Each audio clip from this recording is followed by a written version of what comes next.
malambot.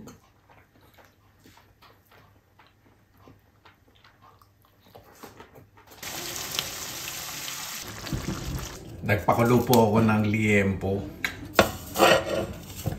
Piprito ko po sa sariling mantika para mas masarap po sa pork binagoongan. Ayan. Ganda po ng resulta. Tanggalin na po natin.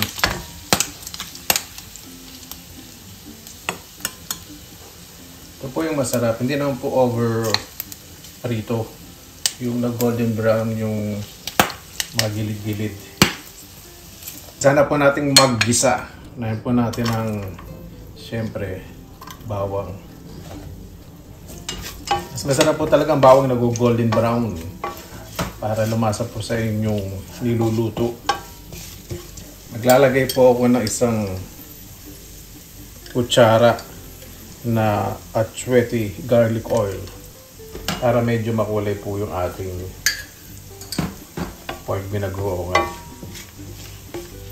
Golden brown na po ang ating bawang. Lagay na po tayo ng sibuyas. Ilan po natin maghiwa-hiwala yung hibla at umumoy yung sibuyas. Hindi naman po syempre natin ito golden brown. Yan. Lalagay ko na po yung ating pinakuluan at sinangkutsa na baboy. Hindi ko po masyadong dadamihan.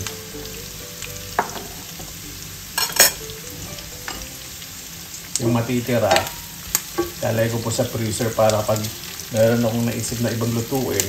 O, diba? Ayan. Namoy ko na po yung bango. Isa natin ang maayos. Lagay na po tayo ng kamatis, siling labuyo, at pwede rin kayo maglagay ng siling panigang. Isa po natin ng maayos.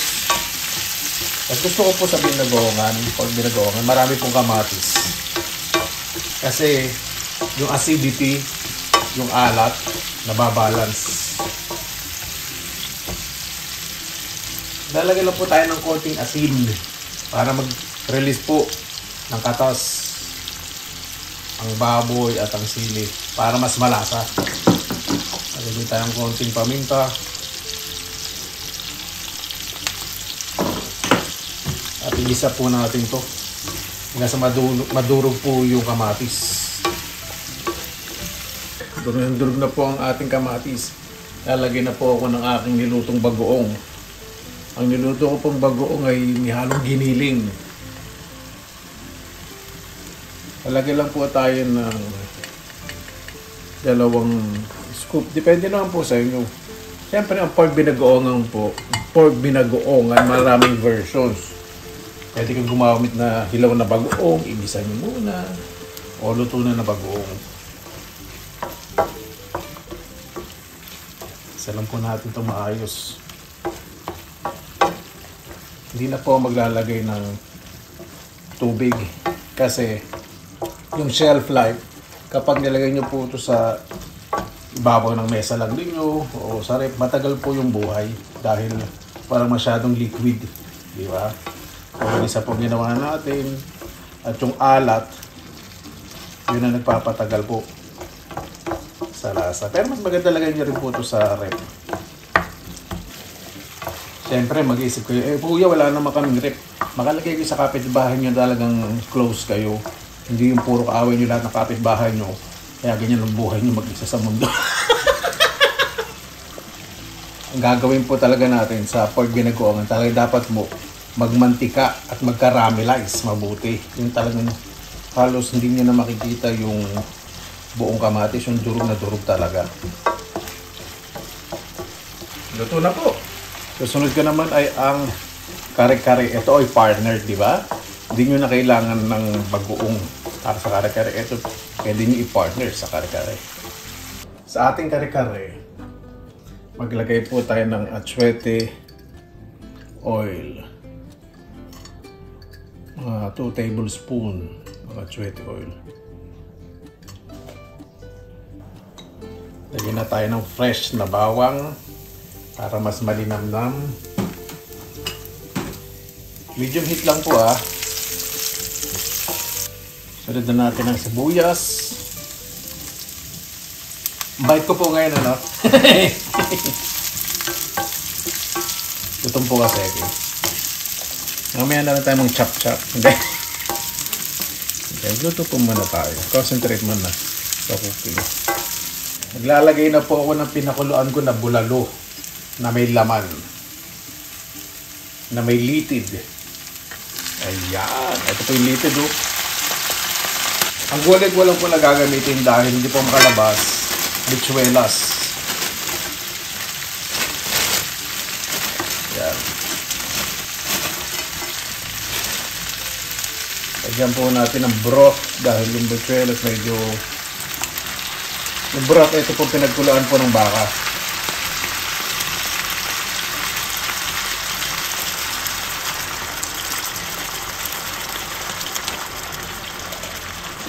Galaw-galawin natin. Ayoko pong haluin dahil non-stick po itong pan ko. Yung buto, ayoko magasgas po itong aking non-stick. Ibig mo dyan sinalang kuya. Gusto ko eh.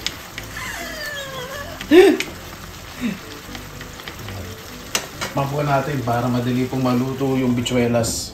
Yan, tinanggal ko na po yung takip. Nagkailangan po tayong konting-konting asin. Dahil ang kare-kare hindi naman po talaga dapat malasa, matabang po talaga. Ang nagpapalasa po talaga ay ang bagoong kiyarit. Hindi po tayo ng konting paminta. Ang panahal ba? Alam mo itong paminta natin. Yan. Ito po yung kare-kare na mabilisan po talaga ang luto. Ano, okay na. Ayoko po kasing overcook ang gulay. Lalagyan po ako ng instant kare-kare mix. Meron din po itong halo ng konting mani. Kompleto na po ito. Siyempre nabibili po sa Pilipinas. Ayoko po sa kare-kare na masyadong malapot. Yung sobrang tamis. Ayoko po. Lagay na po natin. Ito po natin sa gilid lagay. Para mamaya pag pinalugan natin yung karne, yung medyo malapot-lapot siya ng konti. At kapag kumukulo na pong ganyan, buhusan na po natin yung karne.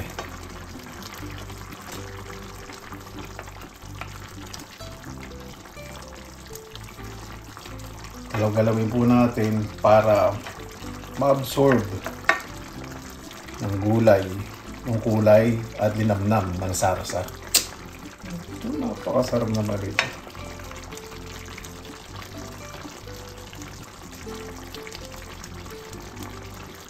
Tigil-tigil natin ito. Yan.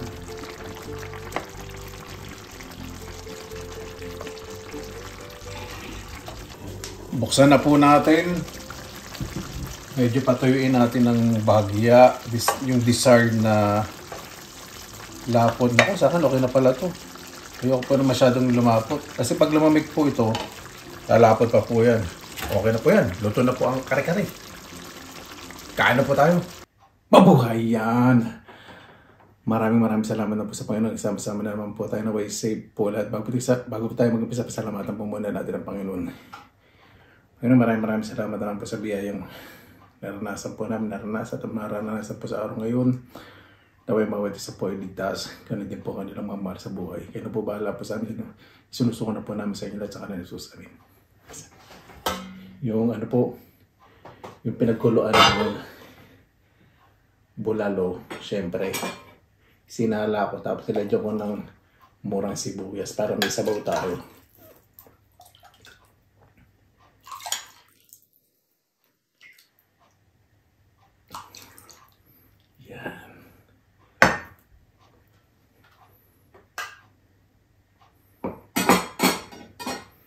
Baligtad.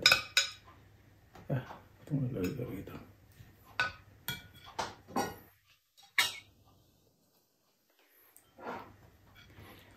Pork binagoong ano, di ba? Partner na partner.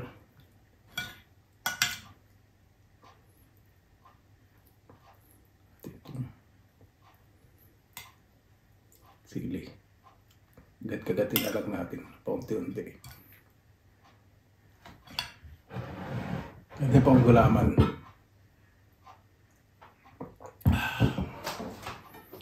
Itong bulalo. Kung muna tayong litid. Ito. Yun.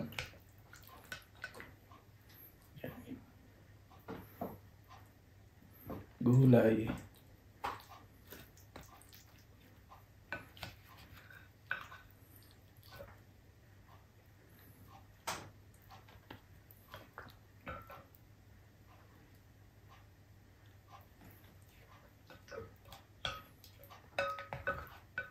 Sarsa.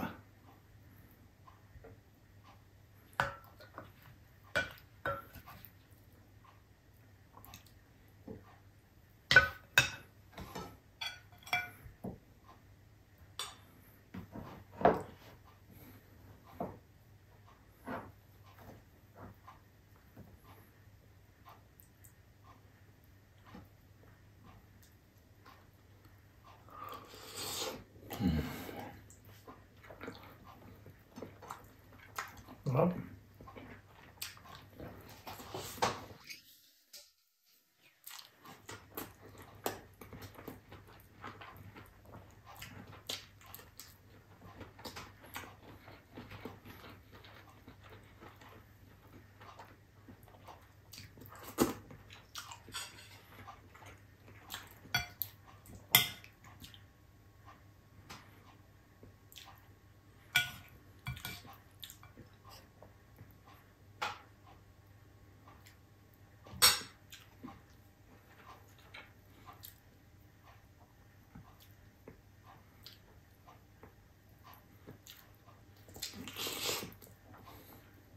Lambot.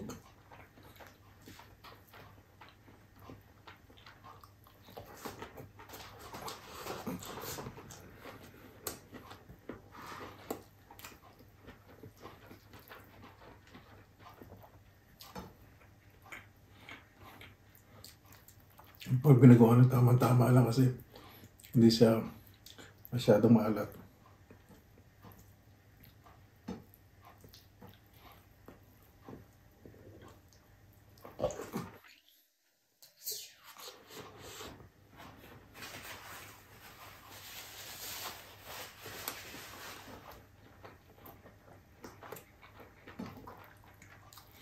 Winner na winner.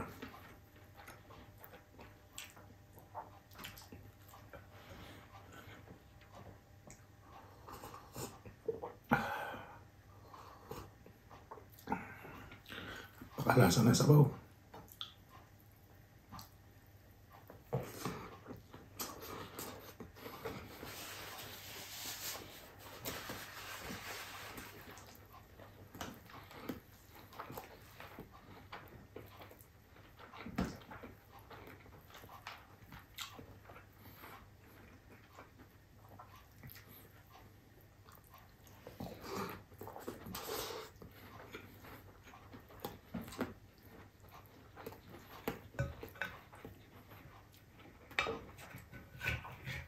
Ano natin to?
Ang nanay ko na malilig kami, di makakapagluto ng ganito eh. Kasi matagal. Kaya pagkala kami eskwela, magpapalambot lang. Saka magastos. Malilig kami, naiintindihan ko na. Nakain kami ito sa mga handaan lang.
Ito. Related. Yan. Related. Yun.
Ito gusto ng related na ito eh. Medyo may kunat.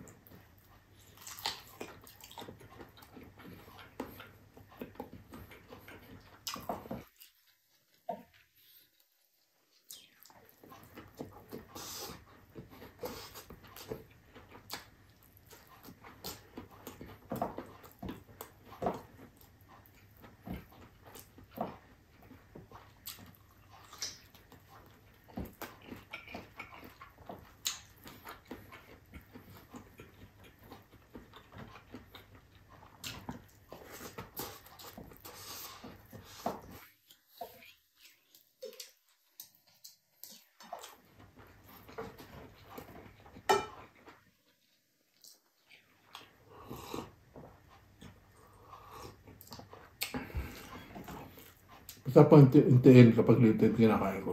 Unti-unti ko. Kasi gusto kong nakakagat sa kain. Nalalasan yung linamnam at gunat.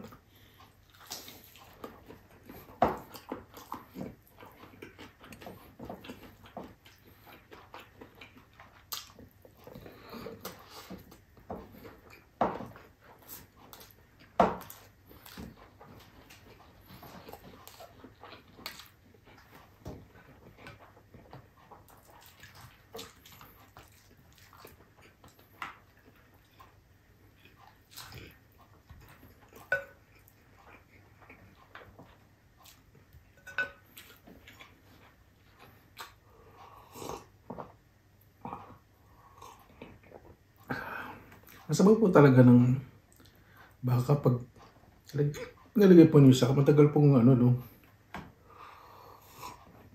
lumamig. Lalo na pag may ibabaw yung mantika na galing sa baka, sarap.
Yan na po, bagong kutsara para sa gulaman.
Ano po, bago tayo ito, pasalamatan po muna natin ang Panginoon. Panginoon, maraming salamat po sa biyaya ninyo po sa araw po na ito. Naway ang bawat isa po ay makapagpahinga po ng maayos, gumising po ng maayos, magtrabaho po ng maayos, mag-aaral po ng maayos. At sa lahat po na ginagawa ay maging maayos po lahat, Panginoon.